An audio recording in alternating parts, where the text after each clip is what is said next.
While our Canadian Thanksgiving may have already come and gone, it's never too late to gain some great insight on hosting for the holidays from internationally renowned celebrity chef Curtis Stone.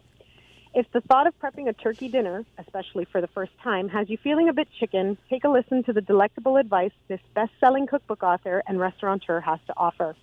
Thank you, Chef, for joining me today to offer your menu planning tips on hosting the perfect festive fare. My pleasure. Thank you so much for having me. So, obviously, I'm in Toronto. We've already celebrated Thanksgiving, but as I mentioned in the intro, never too late to get some great entertaining ideas, especially for people who might be intimidated if they're hosting for the first time.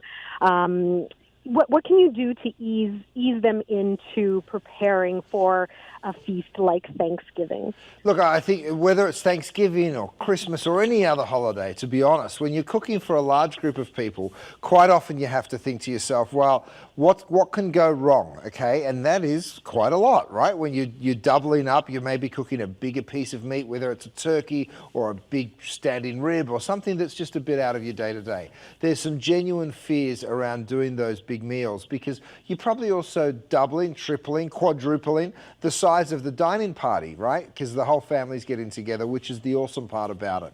So the tips and tricks that I have are really things that, you know, can help you just glide through those special holiday meals. So what are some of your, I guess, easiest tips for alleviating some of those worries around preparing a festive feast? Well, the first one sort of comes from me being a chef, okay? And this is get organized, really come up with a detailed plan, write your menu down. So whatever the meal is, and this is what our chefs do every single time. We don't just walk into the restaurant and just fumble our way through it. We look at what we have to prepare and we write really detailed lists around our mise en place or our preparation. So what I suggest is you come up with that plan and you really write down the menu and then you look at it and say, okay, what can I do ahead of time? So the day or two before the big feast, you want to pick out the things that you can do, like the cranberry sauce. You can make that ahead of time. Maybe you can make a pie or the dessert ahead of time as well. So, you know, you might end up only having half the amount of things to do on the actual day of the big feast. That makes total sense. Yeah, a little bit of advanced preparation goes a long way for sure. Are there any tried and true recipes that you would suggest that that people, you know, give a go that would make the hosting a little bit easier for them this Thanksgiving?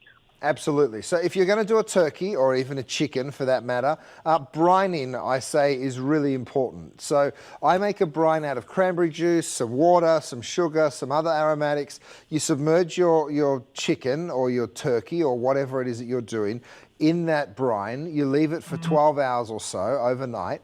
Take it out, pat it dry, and then roast it. Here's something else that's really cool.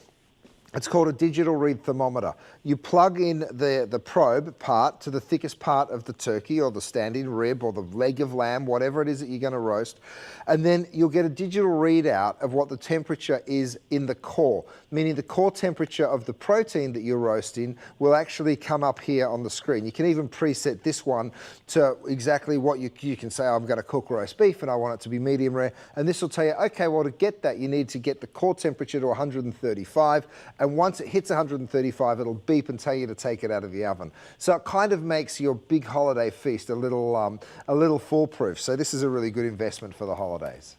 That's wonderful. Are there any other tools that you would suggest are sort of mandatory in the kitchen that will help people like that digital read thermometer? There really are. You know, I think, well, first of all, I would suggest enlisting all of the help from your friends and family. Give everybody a job, whether it's dedicating a side dish to them or whether it's having them open the wine and pour the wine, make sure everyone's got a drink in their hands. I even put somebody on candle duty or music duty and make sure that there's always some cool music being played. You know, and I think that obviously helps you as the host, but it also makes everybody else feel really important and makes everybody feel like I've got a purpose. I need to be there because they're relying on me. And, you know, it's a really cool part of Thanksgiving or any holiday feast. The sides, don't forget about the sides and don't forget about the dessert. I always say that. Yes, the big roast piece of meat is always important, but no more important than the stuffing and the gravy and the squash and the Brussels sprouts. Stay seasonal too is another good tip. You know, always use the best of the season. And right now, as it's getting colder and colder, the winter vegetables are really coming into their own. So the carrots and the parsnips and the potatoes, they're all great this time of year. That sounds wonderful. I love the idea of getting everyone involved as well and really making it a group affair and getting everyone to feel like they're part of the preparation. That's a wonderful tip.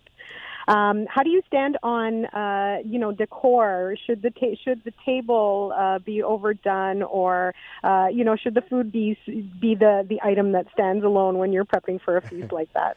Look, I think the preparation is the important part. Whether you want it to feel traditional or family-oriented and cozy or super modern and sleek, that's totally up to you. But I do think that you can set the table well in advance, even if it's a minimalist table. Make sure that you've got the right amount of chairs and you've got the right amount of glasses. And, I always set my table a good few days out. So then it just reminds me that that's coming up. I've still got to do this. So getting organized to that level is really good.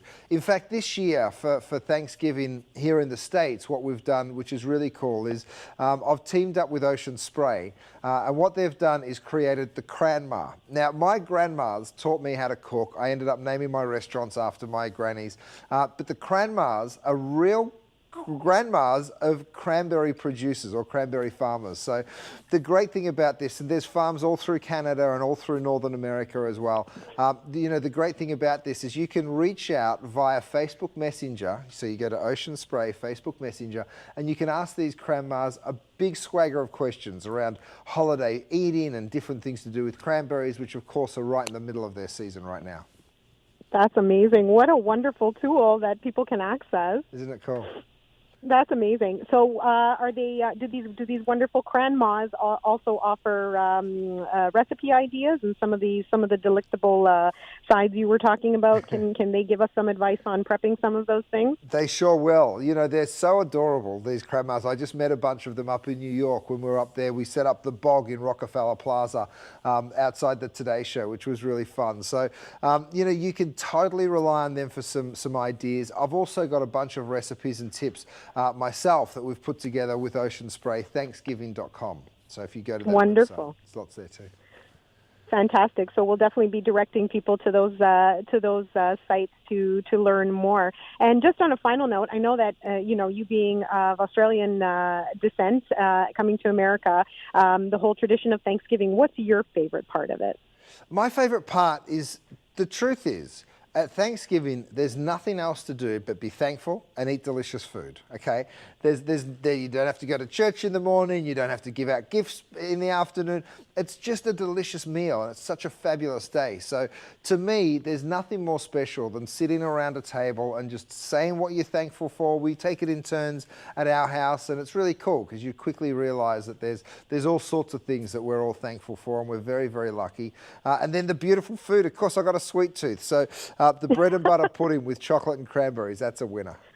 Oh, wonderful. That sounds amazing. Well, we'll definitely be looking for those recipes on the site. Can you share it with us one more time? Absolutely. It's Ocean Spray, Thanksgiving.com. Wonderful. Well, thank you once again, Chef Stone, for taking the time to speak with me today and giving us all these great ideas, tips, tricks, recipe ideas. This has just made me want to host Thanksgiving all over again. You're so welcome. I'm glad.